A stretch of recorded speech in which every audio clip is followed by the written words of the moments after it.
Phronesis Security is Australia's first B-Corp certified cybersecurity company. So we're built from the ground up with a commitment to social and environmental responsibility, which is something very near and dear to us. And our core business is about professional services.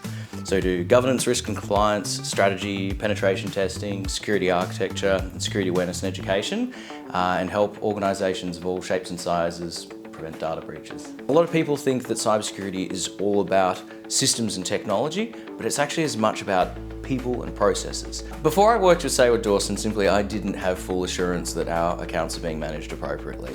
As a founder, one of the most important but hardest decisions to make is when to let go. And for me, I was doing all of our accounting, I was doing all of our bookkeeping at the very start of the business.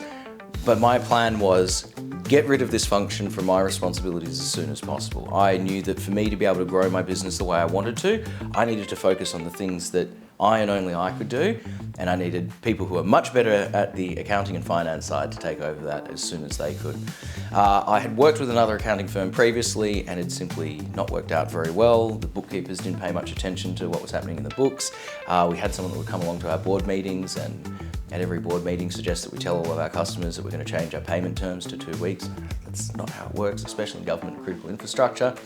One of the things I really liked about working with Saward Dawson is I wasn't just engaging with an accountant, I was engaging with an entire team, which means I've got someone who's looking at our daily bookkeeping, I've got someone who's helping us understand what are our tax obligations, what do we need to be thinking about in 1, 3, 6 months time, but most importantly as well, I can talk to an advisor who would say to me, okay, if you want to hire these 3 people over the next 6 months, this is what your cash position will look like then.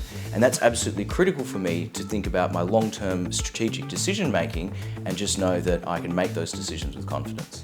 The reason it's important is because as a founder, every hour of your time is critical. And for every hour that you spend doing something that is administrative or not part of your core skill set, that's an hour that could be spent growing the business, coaching the team, meeting new customers. One of the hardest skills I think in growing a business as well is learning how to delegate. And the sooner that you feel comfortable delegating those critical back office functions to people that you know and trust, the sooner you can get on with growing your business with confidence. And it's something that really appealed to me about cybersecurity was that our everyday core business just creates so much good. We're working with government departments to keep, sensitive public data protected, or we're working with charities to make sure that, say for things like victims of domestic violence or people who have refugee status that are really, their data security, it's very, very important. They're vulnerable people, that they can rest easy knowing that data's secure. That really means a lot to me, and that really made me excited that I could have a corporate job that actually creates a lot of good in the process as well.